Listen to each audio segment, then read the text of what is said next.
Hey guys, so I thought I would touch a little bit about on something that I see some people putting out on YouTube and in the internet, which is dramatically labeled in enough signs that you will be a good programmer, or the top three things that all good programmers have, or how do I know if I have what it takes to be a programmer, or three signs that you will be a good programmer. So, in essence, from my perspective, the things that make you a good or a bad programmer, or whether to tell whether or not you have what it takes to be a good programmer, or in fact any type of programmer, would be the following. So the first thing that you are going, a characteristic of a good programmer is first and foremost, do you have a curiosity in you? Are you curious about how things work? Do you care how a web page like works, or how CSS works, or how a web server, like, do you actually genuinely wonder how these things all work together? Because if you don't care, if you're not curious, then you lack an incentive to figure things out, which brings us to the next thing, which is the second thing you're going to need to, like, a characteristic of your personality is, do you give up? I'm not saying that you should never give up, but one thing that you should know about being a programmer is that, especially in the beginning, I mean, things are not easy. You are going to hit a wall. You are going to have problems to solve certain things. You're going to feel anxiety in some cases. You're going to feel a little bit of fear. You're going to feel that too. And sometimes things aren't as easy to solve as you would like them to. And in those scenarios, depending on your circumstances, you may or may not have access to smart people who can help you. But at the end of the day, it's up to you to figure out how to solve this problem. Because remember, you're being paid to solve problems using code for the most part. And nobody expects you to solve everything, but you need to be a problem solver, and the only way to get good at that is to go through a lot of failure and frustration, especially in the beginning. So if you're you can check yourself, do you have any type of long-term projects in your life? Have you ever cared enough about something to keep going when things got a little bit rough? A bad example is, do you every new year promise yourself you're going to lose weight, and then you start Monday and then you're quitting by Tuesday? If you don't have that motivation to push through the hard times, you're not going to survive as a programmer. That's that simple. Like, we joke a lot here in the office, and I'll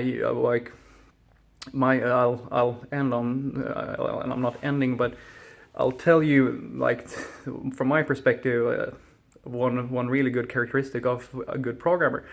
I usually say that, a good programmer is somebody who can sit for hours with a bug and tear his or her hair out and feel super frustrated and a lot of anxiety and stress over this bug. And as soon as they solve that bug, boom, like, it's like it never happened. They completely forget that there was ever an issue, and they go back to being as happy as they were before. It's like we have a really bad short-term memory. That's the core thing you need to survive as a programmer, because that is your reality. Some days everything works perfectly, some days they don't work, and you don't have the luxury of giving up. And if you're the type of person who does that, this is not for you. I'm sorry. Next and the last thing on my list is, do you have a good imagination? Are you a visual type of thinker? Or do you spend a lot of time pondering how things are connected? Do you have an aptitude for logic? A lot of people ask me, do you need to be really good at mathematics to be a programmer? And I thought that too when I started. And the truth is that no. For the most part, you need very basic math skills. Unless you do something very specific. It kind of depends. If you do graphics engines and stuff like that, yes. Or games programming, in some cases, yes. Most of the time, no.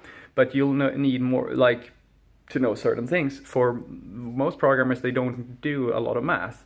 But we do a lot of logic. So an example of that in a very generic term is like if A is equal to B and B is equal to C, what is C equal to? Well, is C equal to A? Well, if A is equal to B and B is equal to C, then yes, C is equal to A.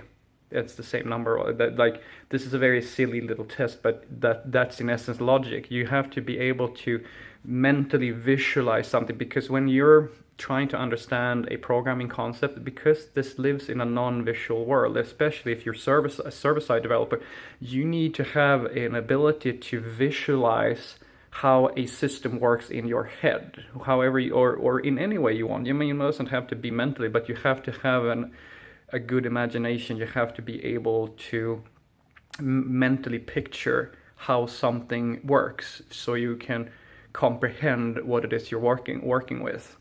I would say that these are the three things that will tell you the quickest if you have what it takes to be a programmer. And because don't let anybody tell you that programmers need to be super smart or like these geniuses, because they're not. Most people who do programming are just regular people who really like it. I mean, it's just not true that you have to be a genius. So yeah, those are my three things I would say that you should look for. Ask yourself, do I think that these things fit in on my personality? And hopefully you'll say yes, and you'll become a really cool, really great programmer.